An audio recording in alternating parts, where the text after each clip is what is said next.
Olá, meu nome é Renan Pierre e esse é mais um episódio do Raio X Econômico.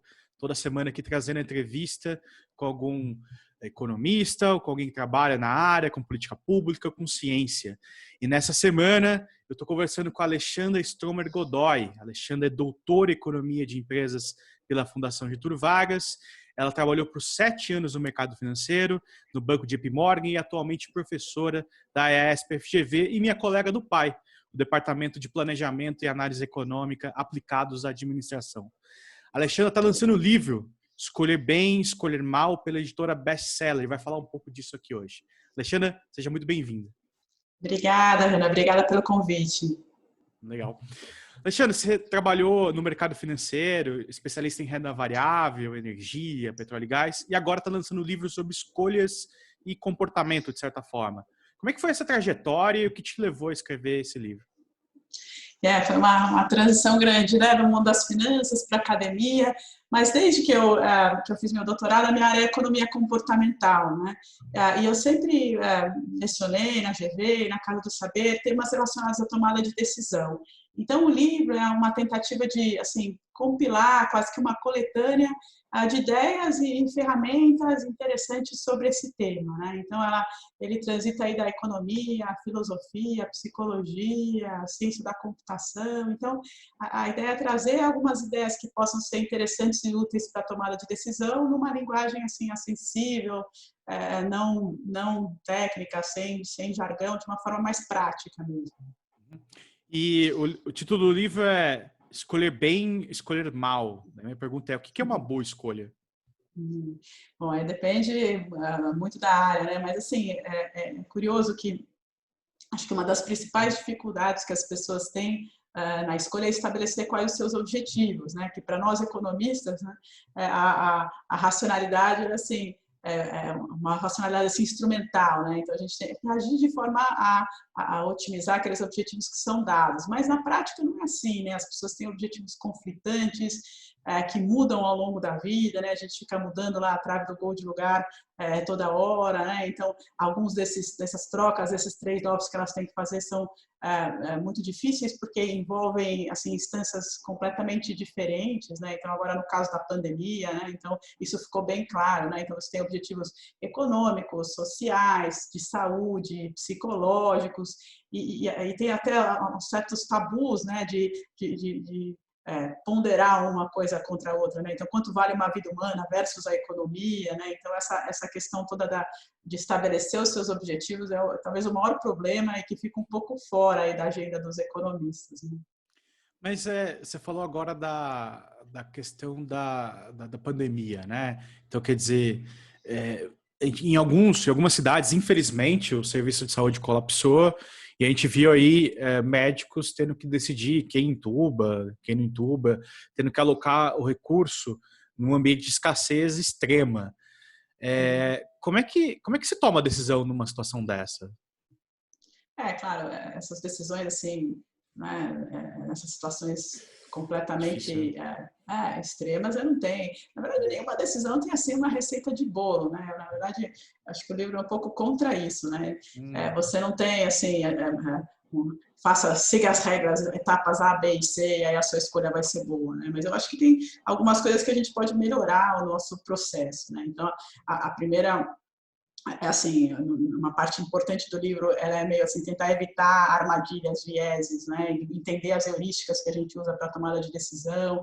Então, eu acho que a primeira coisa é se precaver a alguns erros sistemáticos que as pessoas tendem a cometer, né? E a segunda é assim, tem algumas ferramentas que vão desde assim de lógica, saber identificar falácias em argumentos, né, conhecer diagramas causais, ou mesmo um raciocínio bayesiano, ideias de teoria dos jogos, que podem te dar mais ferramentas na hora de decidir, né? Mas, assim, não tem uma bala de prata, porque cada decisão é única, ela só vai ser uma boa decisão se ela for apropriada ao ambiente e aos objetivos que você tem naquela situação, né? Que tipo de viés as pessoas podem ter na hora de tomar uma decisão? Esse é um tema super interessante, né, da área toda essa de economia comportamental, que ganhou muita projeção, né, nos últimos 10 anos, em que se se descobriu uma série de atalhos que a gente usa para processar esse mundo tão complexo e tanta informação que a gente tem por aí, né? Então, por exemplo, um dos atalhos mais documentados é a disponibilidade, né? A nossa propensão a julgar um risco, né? Ou a probabilidade de alguma coisa acontecer com base em quão fácil é lembrar de exemplos daquilo lá, né? Então, essa heurística ela é bem importante hoje, porque a gente vive num mundo muito diferente daquele que o nosso cérebro foi programado para funcionar, que era lá o mundo dos nossos ancestrais caçadores-coletores na savana africana. Então, lá, aquilo que você via e lembrava era representativo dos perigos reais, né? Então, se você via muita cobra, porque cobra era um perigo frequente, fazia sentido você ter medo de cobra, né? Uhum. Hoje você fica, esse seu cérebro foi teletransportado para o futuro e você fica na frente da TV assistindo documentários sobre, né, Discovery Channel sobre cobra, né? Então, ficando com medo. Sim, então isso, né, acho que hoje, né, as redes sociais, a mídia, ela traz para a gente um mundo muito mais dramático e com alguns perigos que às vezes são perigos raros, né? É a história do acidente de avião versus, né, um acidente de carro, né? Muito mais provável você morrer num acidente de carro da sua casa até o aeroporto do que num acidente de avião propriamente dito. Mas não é assim que a gente sente, né? Então, algumas dessas armadilhas, eu acho que entender e conhecê-las ajuda muito a gente tomar decisões melhores, né? Você está falando aqui de escolha, eu estava pensando aqui no meu problema com alimentação, por exemplo. Às vezes, quando eu percebo, assim, eu já abri a geladeira. É uma coisa assustadora. Eu falei, o que eu estou fazendo aqui de pé com essa geladeira aberta? Tanto que agora, tentando fazer dieta aqui durante a pandemia, tive que ficar meio que longe, não comprar nada, ficar meio isolado dos produtos. Eu tenho a impressão, às vezes, que o fato de comer por impulsão, uma coisa assim, não é bem uma escolha que eu faço. Será que eu estou enganado? Será que eu estou sendo enganado pelo meu cérebro?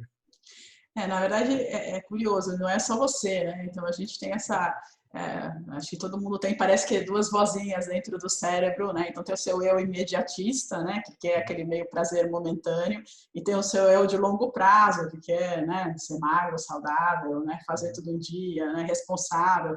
E a gente vive um pouco esse conflito em que essas vozinhas, né? Então, com seus diferentes objetivos, eles dependendo do momento, um predomina em relação ao outro, né? E tem uma série de estudos um pouco sobre isso, né? O mais famoso é aquele estudo do marshmallow, aquele experimento do marshmallow, que é um dos experimentos mais famosos e replicados da psicologia, né? Em que as crianças que conseguiam esperar, né, e não comer o marshmallow por 15 minutos ganhavam um segundo, né, marshmallow. Então, essas crianças foram acompanhadas ao longo lá de 30 anos e se descobriu que as crianças que tinham mais autocontrole se saíam melhor em uma série de situações. Então, elas tinham notas melhores, maiores chances de entrar na faculdade, de ter casamentos bem-sucedidos, elas tinham uma renda maior, né? Então, tem todo esse debate sobre o autocontrole, né? E como isso afeta realmente a nossa capacidade de manter a disciplina para perseguir os nossos objetivos de longo prazo.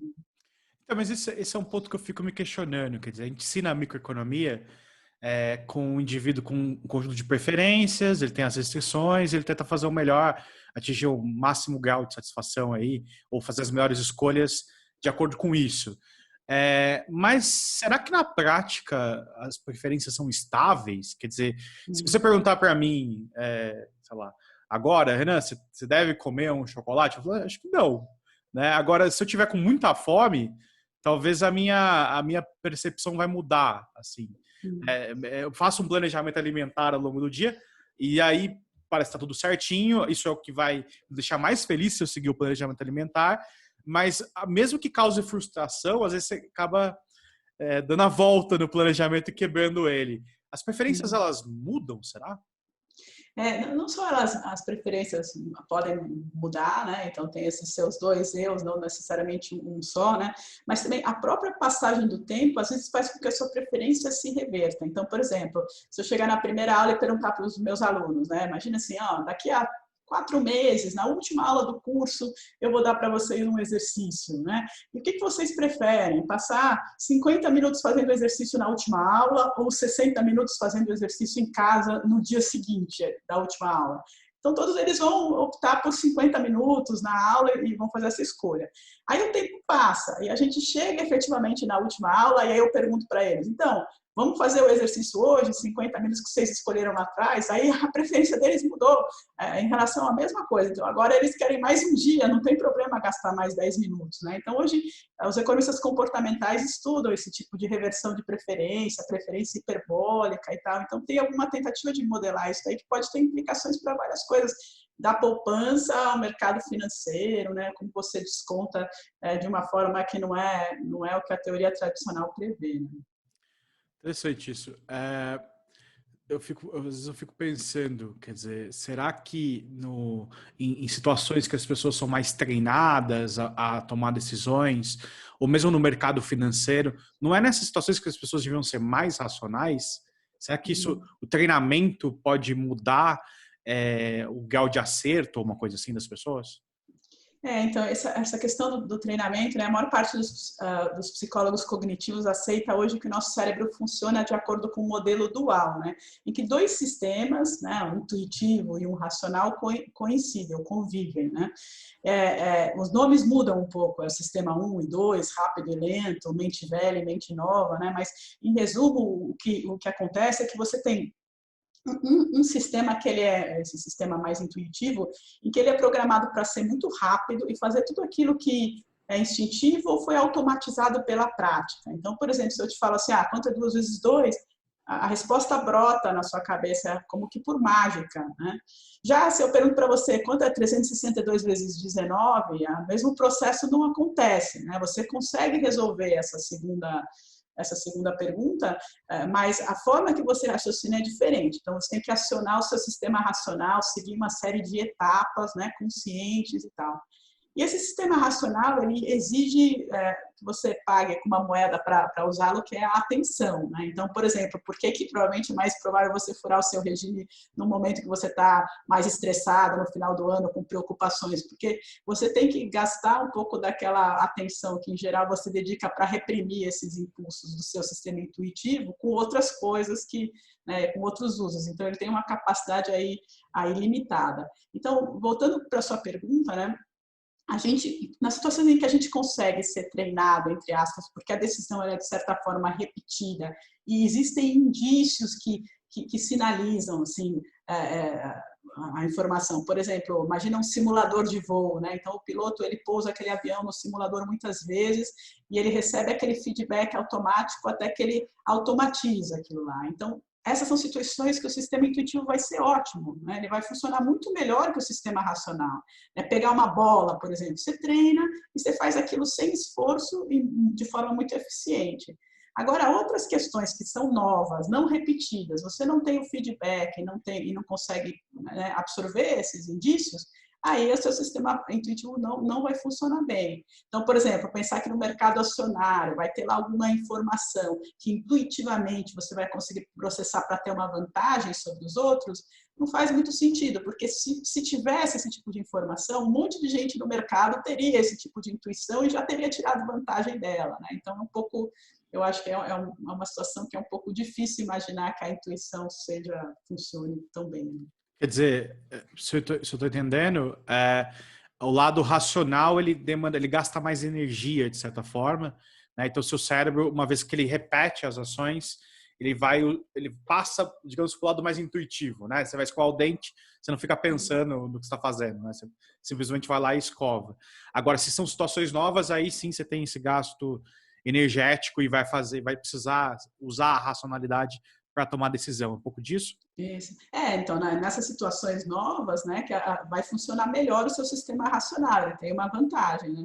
Agora, o que acontece é que em muitas situações os dois sistemas estão em conflito, porque o seu sistema intuitivo, ele nunca pode ser desligado. Então, ele é como esse antivírus que fica rodando no seu computador, assim, em segundo plano, você nem sabe, mas ele está lá. É o que me faz abrir a geladeira. O racional fala assim, não pega nada. É isso mesmo. Então, o que acontece? Ele fica lá dando sempre os seus palpites, né? Mas o seu sistema intuitivo ele é meio uma máquina de tirar conclusões precipitadas, porque ele é feito para ser rápido e com pouca informação ele toma a decisão, né? Então, imagina assim, você está saindo na rua um dia à noite e aí, de repente, você vê assim uma uma figura, parece um cara de capuz saindo atrás de um carro. E o que você faz? Você foge, né, ou não? Aquilo é um perigo ou não? Então, o seu sistema intuitivo, em segundos, ele decidiu e ele faz você agir, né? Então, se você parar para ponderar, né, o risco de ter um assalto naquela região, você já virou a vítima do ladrão. Então, ele tem essa vantagem. O outro lado é que, mesmo em tarefas em que ele não... talvez essa resposta, a primeira resposta intuitiva não seja a melhor, ele vai ficar lá palpitando. Então, às vezes, você precisa que o seu sistema racional reprima essa primeira resposta intuitiva, e isso custa, né, um pouco de atenção e de esforço. Interessante, você falou do assalto. Quer dizer, às vezes eu tenho a impressão que alguns dos preconceitos que a gente pode ter, quer dizer, eu estou num lugar escuro, vem uma pessoa de capuz perto de mim e eu fico com medo. Isso é uma construção que eu tenho, talvez com base ou não em estatística, mas certamente é uma reação do meu corpo instintivo ali em ficar com medo. Será que os preconceitos, de forma geral, são um pouco dessa coisa intuitiva, dessa coisa da preservação? E aí, emendando a pergunta, será que dá para treinar as pessoas, dá para educar as pessoas a não terem esse tipo de comportamento quando ele é socialmente inaceitável? Essa questão do estereótipo é muito interessante, né? Tem até um dos principais heurísticas da economia comportamental é a representatividade, que é assim, a gente julga as coisas com base em quão similar elas são a um estereótipo que a gente tem na cabeça, né? E o nosso cérebro, ele faz isso toda hora, né? Então, imagina assim, como você sabe que um cachorro é um cachorro? Cachorros vêm em diversos formatos, tamanhos, alguns têm a orelha pontuda, caída, peludos, alguns são bravos, outros são mansos, mas você, de alguma forma, sabe que todos eles são cachorros, porque a gente tem uma capacidade de extrair, assim, alguns elementos fundamentais de uma situação e generalizar. Isso é muito útil, essa capacidade de estereotipar, né, no caso, porque se você está na rua e você vê um cachorro que você nunca viu antes, você consegue prever uma série de coisas sobre ele, né? Então você fala, provavelmente se eu jogar a bola ele vai pegar, né? Ele vai ter um bom olfato, então a sua capacidade de entender o mundo aumenta muito, né? Tem até um caso interessante das pessoas que têm uma síndrome muito rara, que é a síndrome da supermemória, né? Elas lembram todos os detalhes de todos os dias, né?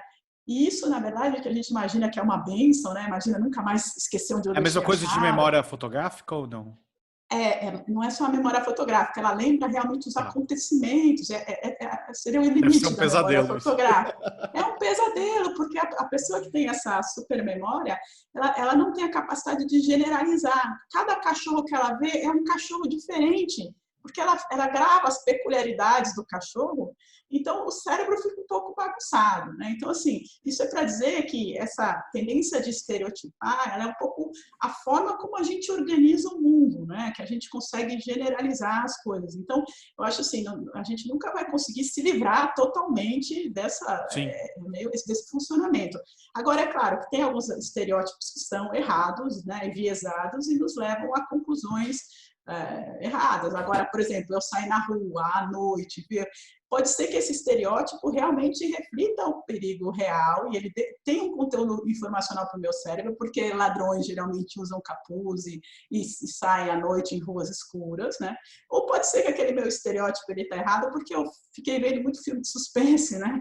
Então eu fico vendo na televisão aquilo, e eu acho que o ladrão que vai aparecer é esse. Então eu acho que uma parte do trabalho é separar quais estereótipos são úteis porque trazem alguma informação, de quais são errados que a gente está carregando por uma série de motivos culturais, na mídia, por causa do filme de suspense, assim por diante. Sabe que eu assisti um filme, eu tinha 5 anos, eu assisti um filme de um palhaço assassino, que na Bandeirantes me passou, e assim, eu não conseguia dormir e tudo.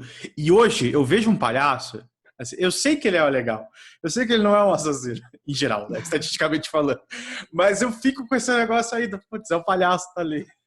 Isso é muito engraçado esse exemplo do palhaço, que é geracional, né? Eu tenho 3 filhas e eles têm mais medo de palhaço. Na minha geração, ninguém tinha medo de palhaço, né? Eu acho que deve ser esse mesmo filme, né? Então, hoje, no Halloween, uma coisa assustadora é palhaço, que era, né? Na nossa época, um negócio de era uma coisa alegria, inofensiva. divertido. Interessante. Bom, A gente ensina em microeconomia o modelo de decisão de produção e consumo baseado em um certo conceito de racionalidade, né? Racionalidade tem a ver com a ideia de que as pessoas conseguem comparar ações, existe transitividade nas preferências, quer dizer, se eu prefiro chocolate à banana, eu prefiro banana à uva, então eu vou preferir chocolate à uva. E na sua tese de doutorado, você abordou o conceito de racionalidade limitada. Então, a minha pergunta é, a gente não é tão racional assim, o que é racionalidade limitada?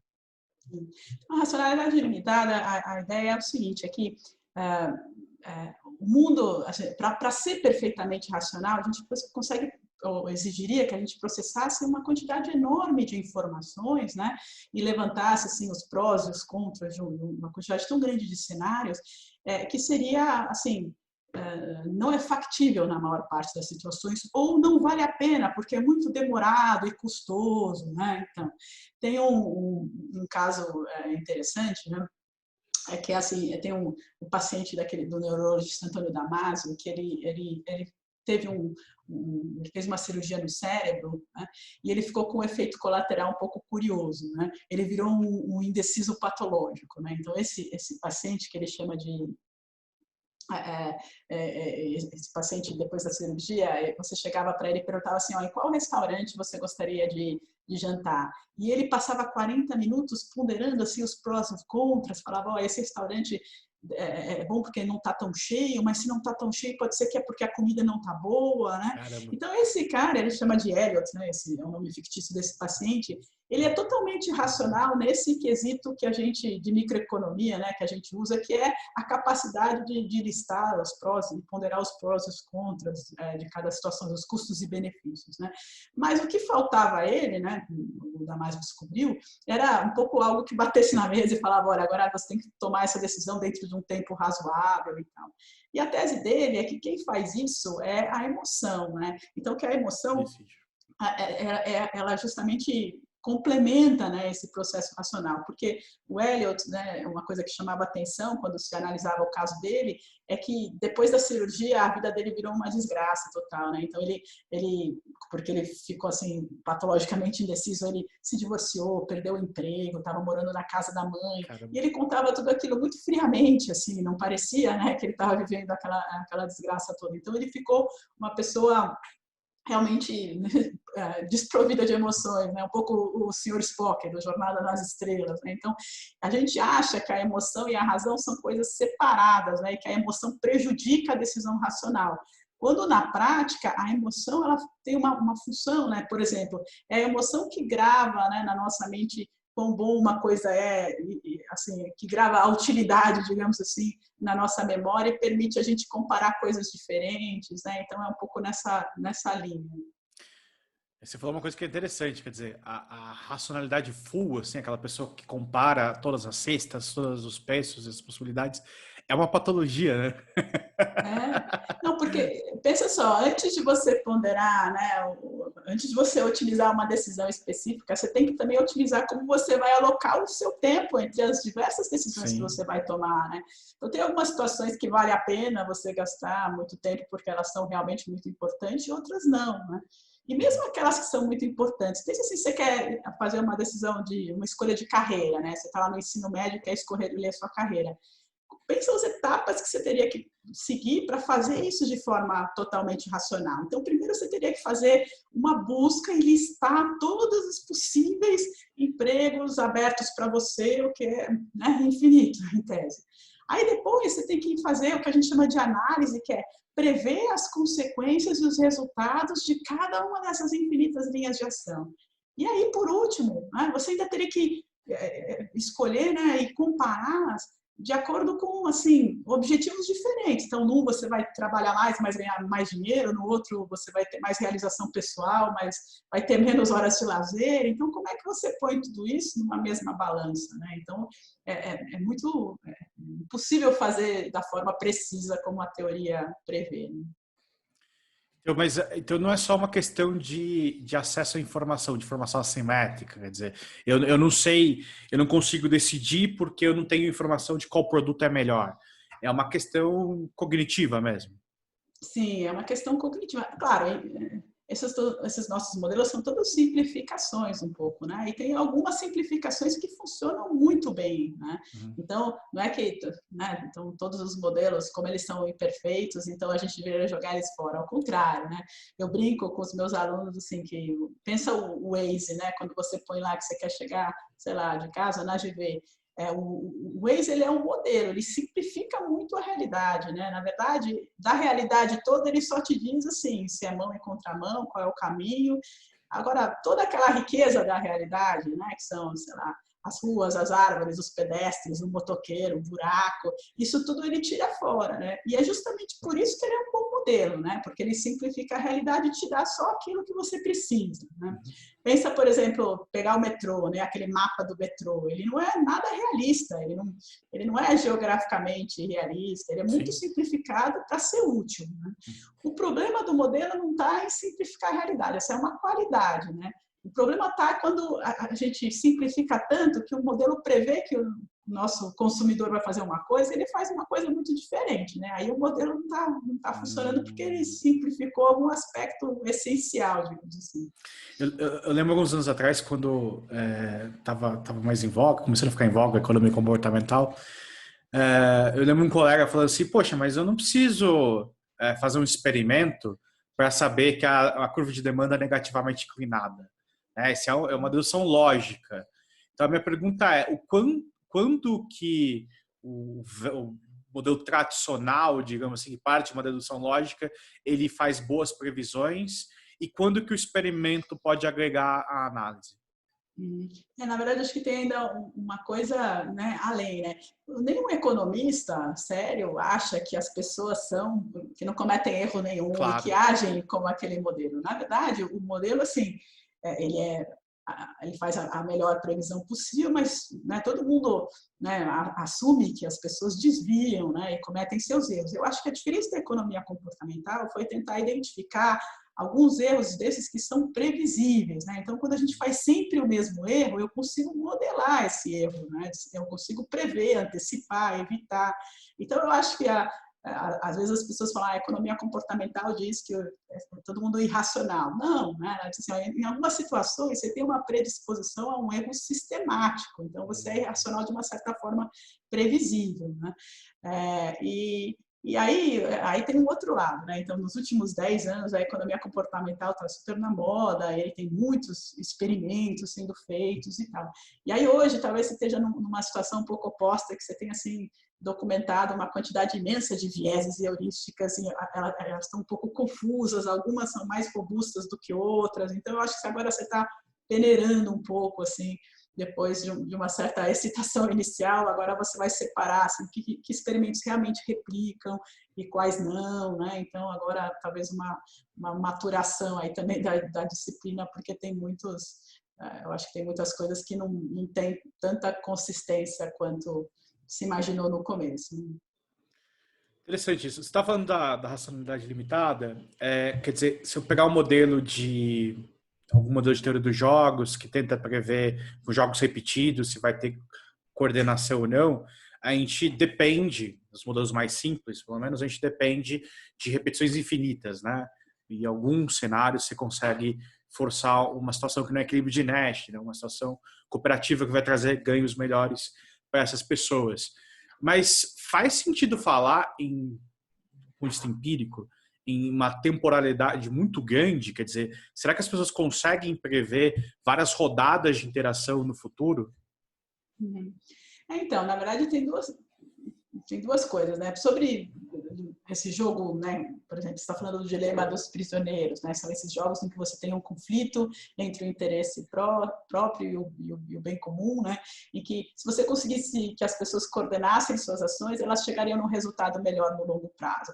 Mas como, né, se o jogo é muito curto, as pessoas são imediatistas, né? Então aí esse resultado acaba sendo ruim para todo mundo, né? Então esse jogo sendo repetido, né? Quando você tem relacionamentos repetidos, a propensão a cooperar aumenta, né? Por quê? Porque você tem mais tempo para colher aqueles benefícios de cooperar, você tem a possibilidade de retaliar um comportamento desonesto, né? O tal do olho por olho, dente por dente, tit for tat, que a gente fala, né? Matematicamente, esse jogo tem que ser longo, né? Quanto mais longo ele for ser, mais provável é que isso aconteça, né? Então, esse a teoria dos jogos prevê, você consegue matematicamente calcular, né, qual tem que ser o ganho de cooperação, de quão repetido, quão longo tem que ser o jogo para que isso vale a pena racionalmente, né? Agora tem um outro lado que é bem interessante dos jogos evolucionários, por exemplo, né, que coloca pessoas, ou simula muitas vezes em computadores, pessoas jogando repetidamente aqueles jogos com a possibilidade de aprender, né, de errar e corrigir os erros, de copiar estratégias bem sucedidas, né? E aí também simula de uma forma mais realista como as pessoas se comportam no mundo real. Então, vou dar um exemplo bem prático, né, de que como pode usar isso. Pensa no Uber, né? Antes do Uber, né, você entrava no táxi, aquele era um jogo em uma rodada só. Você nunca mais ia ver aquele taxista, ele nunca mais ia te ver. Ele não tinha interesse não recebia nada de te tratar bem, né? O que o Uber fez? Ele transformou esse jogo num jogo repetido, em que não o mesmo passageiro e o mesmo motorista, mas as comunidades, elas se encontram repetidamente e você consegue monitorar a reputação do motorista e do passageiro através do aplicativo. Então, isso aumentou muito a propensão à cooperação, né? Então, assim, é uma aplicação um pouco, claro, mais assim, bem simples e prática de como esse efeito pode se dar no mundo real. Tanto porque, assim, no mundo real, a gente tem problema de informação, e você tem uma série de coisas que podem alterar os payoffs, né? Os payoffs não estão lá estáticos e bonitinhos. Então, quer dizer, eu vou fazer plano para o futuro. Agora, mais do que nunca, tá difícil fazer plano para o futuro, né? Eu não sei como é que vai ser 2021, se vai ter pandemia, se não vai. Eu acho que vai, mas enfim, o ponto não é esse. O ponto é, o aumento de certeza também dificulta a tomada de decisão ao longo do tempo, né? Eu também dou aula de macro, sempre a gente vai estudar modelo de consumo, tem lá a hipótese do Friedman de suavização de consumo ao longo do tempo. Quer dizer, tudo isso depende de uma capacidade de olhar o futuro muito grande, né? Será que a gente consegue fazer isso? Será que é um bom jeito de entender as pessoas? Não, e nesse caso, né, não é nem só se a gente consegue, né? É assim, às vezes é mais racional encurtar o seu horizonte mesmo, né? Então, pensa na questão da pandemia, né? Se você está planejando, você gastando seu tempo, né? E, planejando a sua ansiedade, né? Como vai ser, né? Às vezes é melhor você realmente não pensar nisso no momento, porque está fora do seu controle essa incerteza, né? Então, não vai ser um bom uso do seu tempo ficar planejando uma coisa que está tão distante que a gente não tem essa clareza, né? Então, a pandemia encurtou os nossos horizontes e isso é racional, né? Faz mais sentido planejar só semana a semana, porque a incerteza realmente aumentou muito. Interessante. Bom, eu assisti um filme, O Dilema das Redes, que acho que muita gente assistiu, na Netflix, lançado na Netflix, que trata da influência da tecnologia sobre as escolhas. O filme argumenta que as redes sociais não só mostram o que as pessoas querem consumir, que, né, essa talvez seja a grande vantagem, você abre lá e aparece uma mensagem para você de um produto que você já estava querendo consumir, mas também pode influenciar um pouquinho o que elas vão consumir. Tem até um convidado lá que fala que eles influenciam 2% das suas decisões, e isso já seria o suficiente para dar muito retorno econômico. A minha pergunta é, a gente perdeu o livre-arbítrio na decisão de consumo, ou ele nunca existiu, ou isso tudo é uma besteira? Não, eu acho que esse é um tema super interessante, né? Até o Harari fala, né, sobre isso, sobre o livre-arbítrio, os algoritmos tomando decisões por nós e tal, né? Tem situações em que os algoritmos podem melhorar nossas decisões, né? Tem várias regras, por exemplo, que decisão financeira, né? Que tem de investimentos, em que Põe uma trava, né? Põe uma sim, o trava, stop senão... loss, né? Então tem várias situações em que os algoritmos eles podem realmente melhorar decisões porque eles evitam que a gente cometa esses erros, né? Esses vieses que a gente estava falando, que estão documentados aí pela economia, pelas finanças comportamentais. Agora o outro lado que eu acho que é bem interessante no livro, eu volto muito nesse assunto, né? Das redes sociais, esse momento que a gente está vivendo, que é a gente está vendo uma situação estranha em que cada vez a gente tem mais informação, né? E as pessoas estão divergindo ao invés de convergir nas suas opiniões, porque a gente tem aquela ideia que, olha, com mais informação, as dúvidas vão ser resolvidas, né? E aí a verdade vai aparecer. E não é bem assim, né? Então, não necessariamente mais dados resolvem os problemas. E por que isso acontece, né? Então, uma das explicações que eu discuto bastante no livro é que quando você tem um mundo com excesso de informação, você necessariamente tem que ser seletivo no pedaço da informação que você vai olhar, né? Então, às vezes, você escolhe por vontade mesmo, né? Então, você fala, eu vou ler aqui esse jornal que eu gosto mais, eu vou seguir aqui essa pessoa que tem uma opinião mais parecida com a minha, né? Que é uma espécie que a gente chama de ignorância estratégica, porque não aparece no seu radar aquelas opiniões divergentes que poderiam ser úteis para temperar um pouco as suas opiniões. Mas cada vez mais isso é automatizado pelos algoritmos lá do Facebook, do Twitter, do YouTube, né? Então, tem alguém escolhendo por você também, ou automatizando essa ignorância estratégica. Isso é muito complicado, porque as pessoas têm essa sensação de que o mundo, então, agora concorda com ela, porque elas conseguem lá na internet achar aquele grupo de pessoas que pensa parecido, e as redes sociais, elas fecham ainda mais esse grupo. Então, eu acho que essa é uma questão que a gente tem que tomar cuidado, né? E a outra é que nem sempre consumir mais informação é necessariamente melhor, né? Então, por exemplo, na pandemia, acho que logo no começo, né, era um exemplo, assim, você ficar assistindo o jornal e o jornal traz para você os casos trágicos, exatamente, um loop, às vezes não representativos de uma visão um pouco mais assim, estatística e objetiva, né? Então, uma estatística ela tem muito mais informação do que aquele caso muito dramático que aparece lá na entrevista. Mas o nosso cérebro não processa assim, né? Ele não foi feito para lidar bem com estatística. Aquilo é desinteressante. Então, a gente vai tender a ficar biaisado e ver o mundo mais dramático e perigoso, eu acho, do que ele é.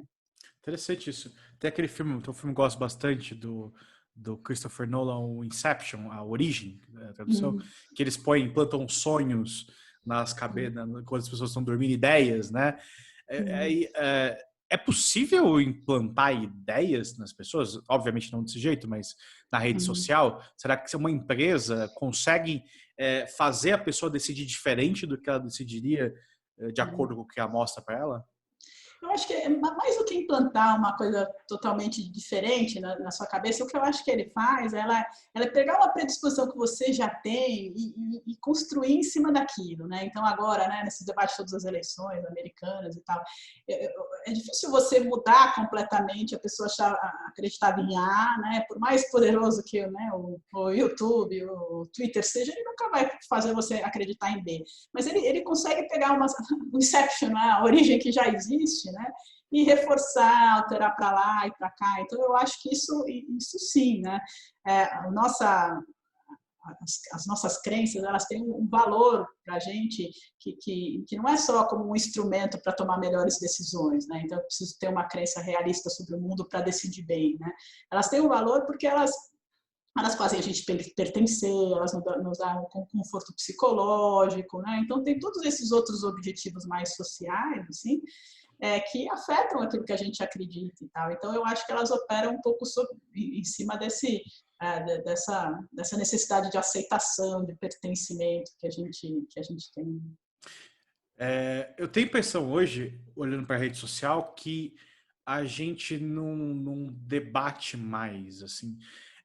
Quer dizer, se uma pessoa tem uma ideia pré-concebida, aquilo é reafirmado pelo que ela vê, pelo que ela consome de rede social, e se você tentar ter uma conversa com ela, se for muito diferente do seu ponto de vista, vai ser difícil raramente alguém fala assim, você tem razão, né?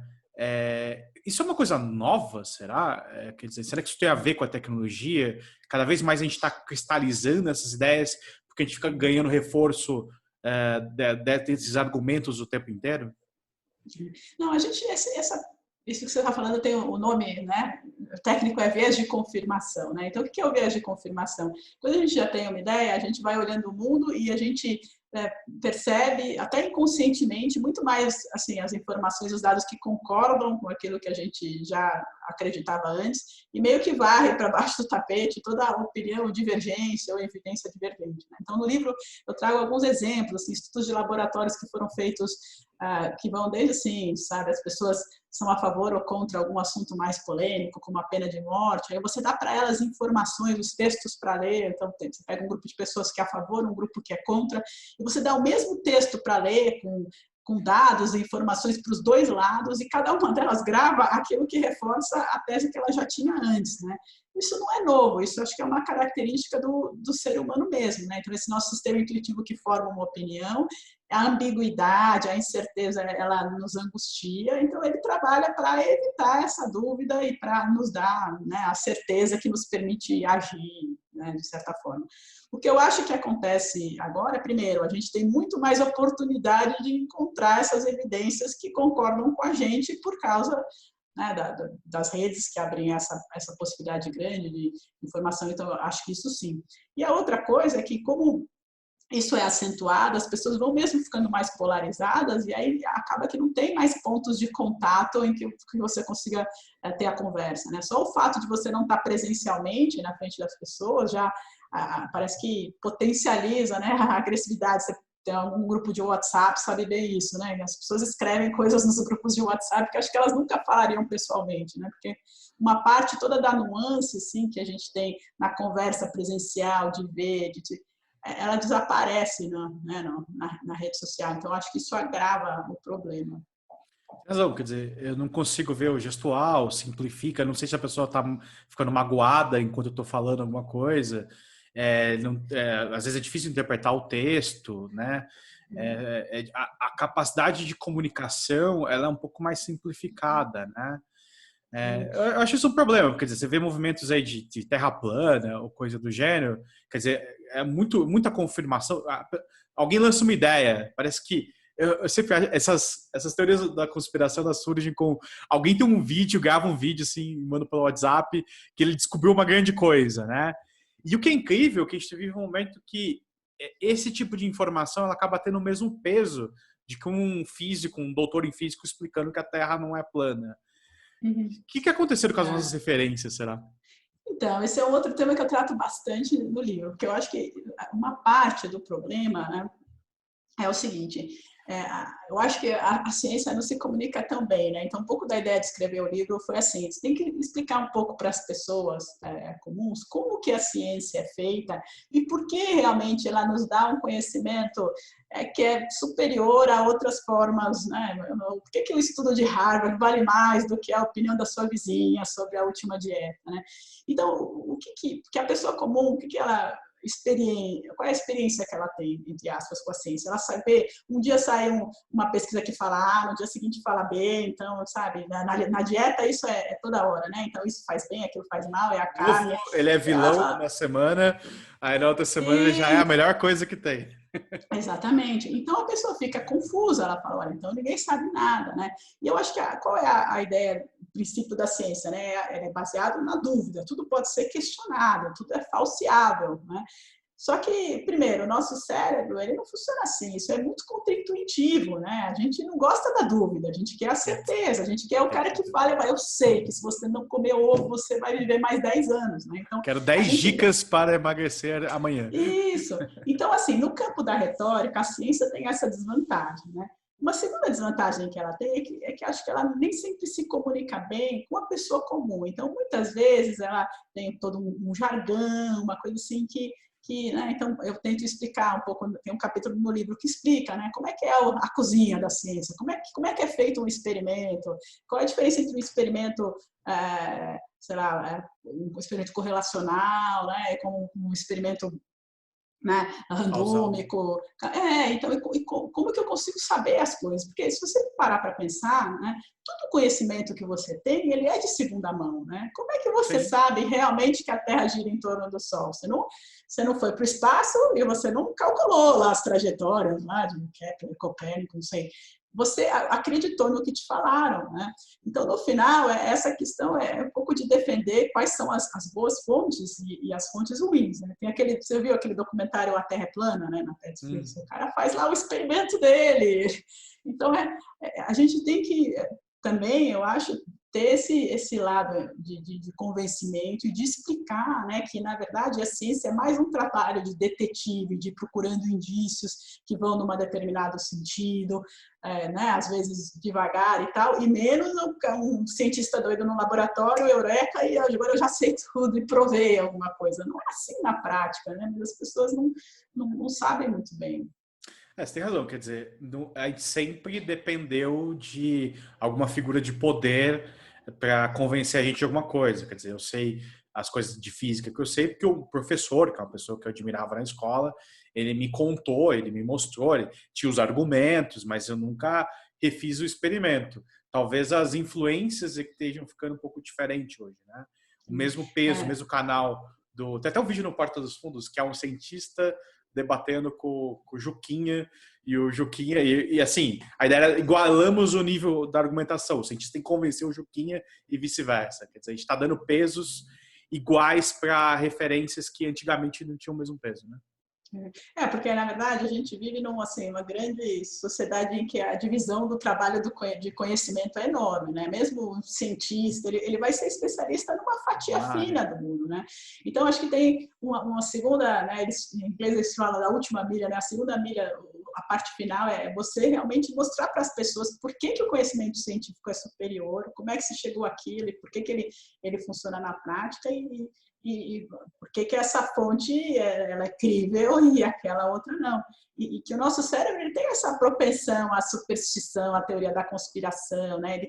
Ele é quase que uma máquina que fica procurando causalidade em tudo, né? Então a gente olha para o céu, lá as estrelas estão distribuídas randomicamente, mas a gente vê, né? A gente vê desenhos animais, né? A gente vê as constelações, a gente interpreta aquilo, quase que uma coisa que a gente faz naturalmente. Então, para você convencer as pessoas de que a verdade é tão contra-intuitiva assim, né? Parece que você está parado, mas na verdade a Terra está girando a uma velocidade estonteante pelo universo, ou que a doença é causada por uma coisa que um vírus que ninguém vê, né? Então, a gente precisa fazer esse outro trabalho também de tradução, né? Então foi um dos motivos porque eu escrevi o livro, né? Que é essa tradução numa linguagem bem simples de alguns conceitos que eu acho que não chegam até as pessoas. O debate fica num jargão assim muito interno, né?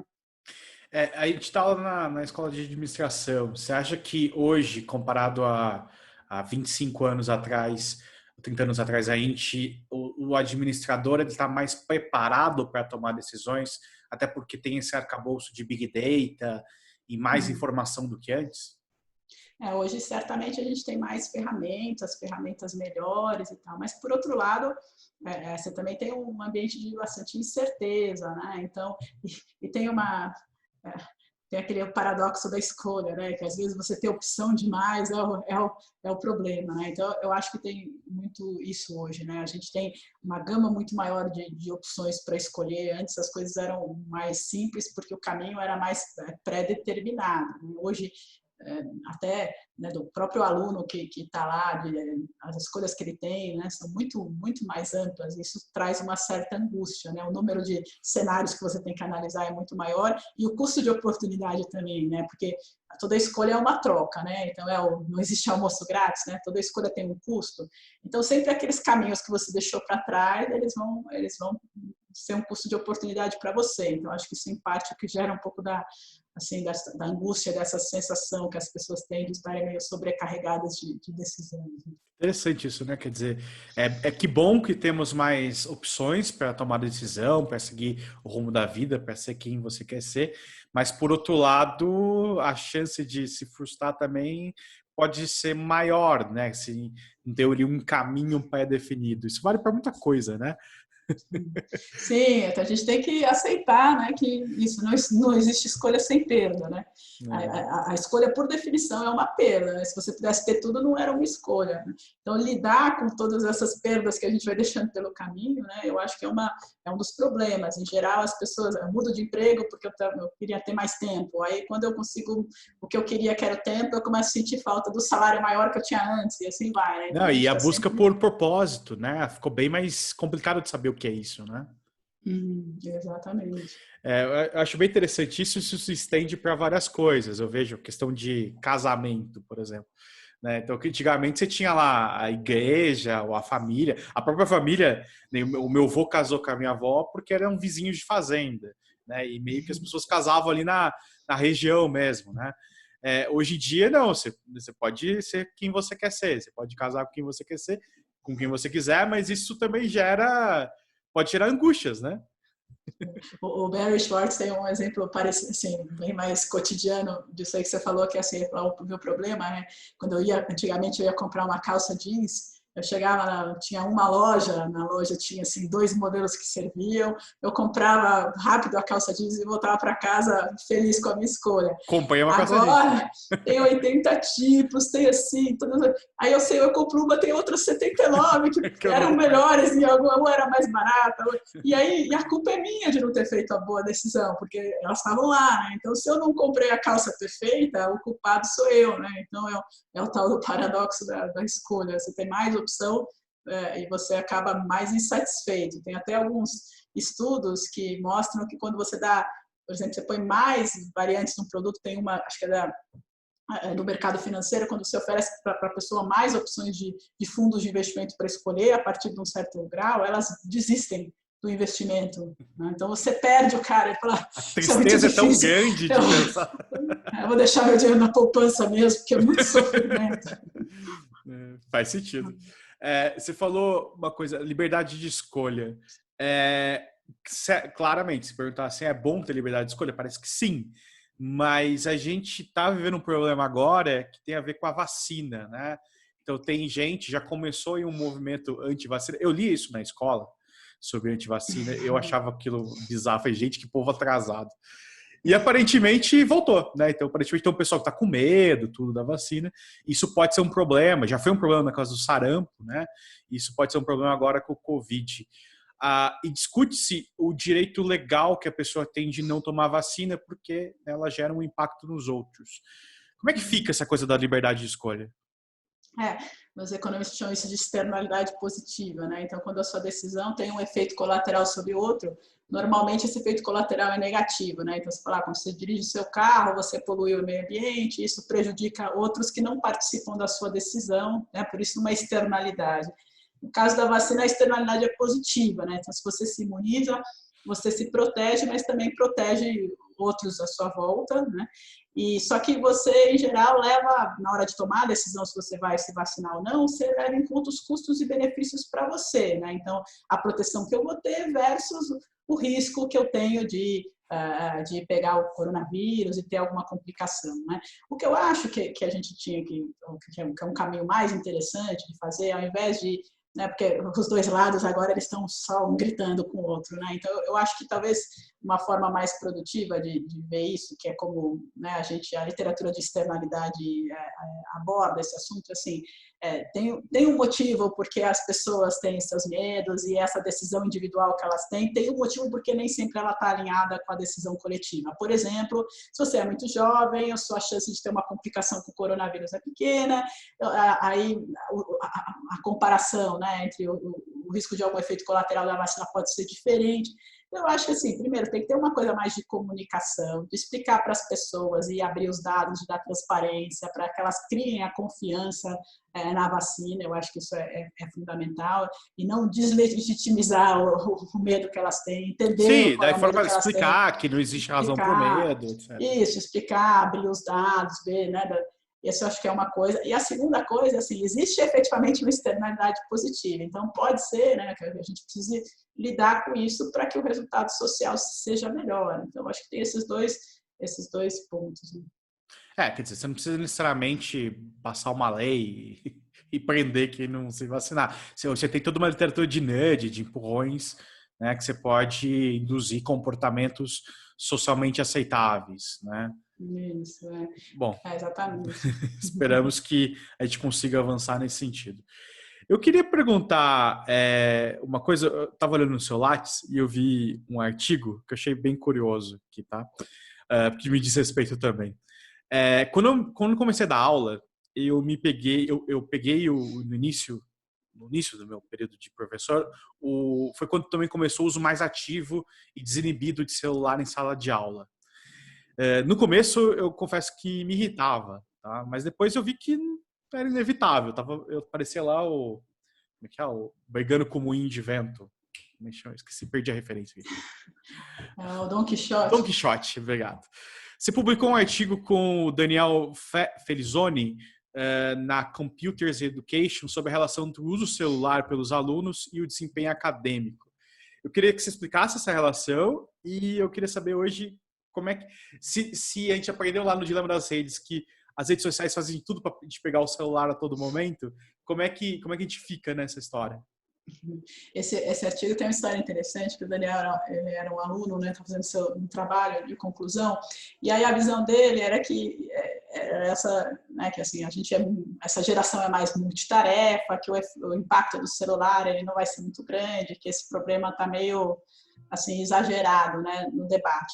E aí a gente resolveu testar um pouco isso. Então, o que a gente fez? A gente pegou cobaias, né, alunos lá da GV, um grupo de 200 alunos, e na época o iPhone, os celulares, eles não tinham esse aplicativo que mede o tempo de uso. Tal. Então, a gente encontrou um aplicativo que fazia isso, os alunos baixaram esse aplicativo nos seus celulares, e aí durante algumas semanas a gente mediu qual era o uso efetivo do celular. Então, a primeira coisa que a gente encontrou é que as pessoas usavam muito mais o celular do que elas achavam. A gente perguntava para elas quanto tempo você acha que você passa no celular, e elas passavam 3, 4, tem estudos que encontram até 7 vezes mais, né? Então, acho que a primeira coisa é assim, né? Agora todos os celulares têm isso, né? Quase todos, mas primeiro você subestima o tempo que você gasta no celular.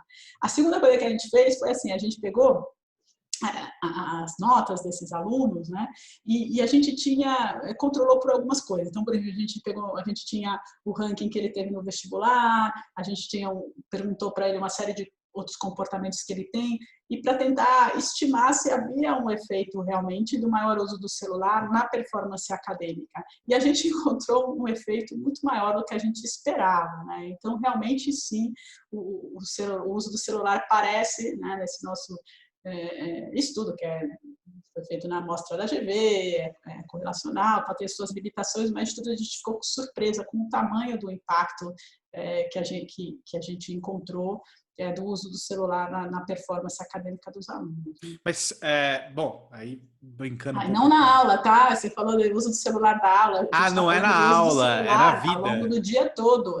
Na aula, a gente também fez esse estudo, dobrava, né? 1 hora a mais de celular que você usava na aula, dobrava o efeito que isso tinha na sua nota. O efeito negativo. O efeito negativo. Mas mesmo o uso fora da aula, também, né, tem efeito negativo. Também tem um efeito negativo importante.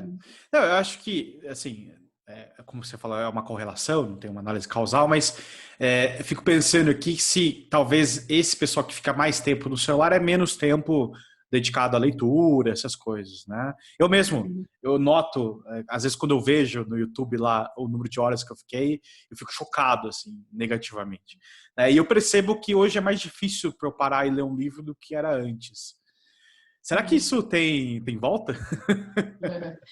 No Dilema das Redes ele mostra isso, essa dopamina que cria, né? Cada vez que você ele fala que é quase do cassino, caça-níquel, né? Então, acho que a gente vai ficando com esse comportamento um pouco mais imediatista aqui em busca dessa satisfação, né, rápida. Então, eu acho que esse efeito de comportamento tem sim, né? E tem uma série de outros efeitos interessantes, né? Tem o Google Effect, que eles chamam. Então, por exemplo, tem um estudo interessante em que eles pegaram 2 grupos de pessoas e fizeram uma visita no museu. E para um grupo, eles podiam ir e fotografar, tinham que fotografar as obras, e o outro não podia levar o celular e tinha que observar as obras. E o grupo que no final tinha uma pesquisa lá para ver o que você lembrava, né? Então o grupo que fotografou lembrava muito menos do que o grupo que observou, né? Interessante. Então, porque a nossa cabeça ela tem uma memória limitada, então o nosso cérebro ele guarda aquilo que ele sabe que ele vai precisar e o que ele sabe que ele vai encontrar em outro lugar, ele não grava, né? Então tem muitos efeitos, eu acho que a gente vai ver aí bem importantes, né? Pois é. Alexandre, quem quiser encontrar o livro Escolher Bem, Escolher Mal, como é que faz para comprar? Então, o livro ele já está nas livrarias, ele está na Amazon, agora também pré-venda, a venda começa agora essa semana. Então, está em, acho que todas as livrarias físicas já, e nas plataformas online também está chegando essa semana. Legal, pessoal. Imperdível livro para saber mais sobre economia comportamental e escolhas. Alexandre, quero agradecer muito a sua presença aqui. Espero que você volte quando você tiver outro livro ou para comentar aí os resultados que você coletou. Obrigado. Legal, obrigada, viu, Renan? Foi um prazer. E esse foi mais um Raio X Econômico. Se você é novo por aqui, vou pedir para você se inscrever no canal, ajuda bastante a divulgar. Também compartilhe os vídeos, curta, deixe seus comentários. E você também toma decisões que você não controla muito bem?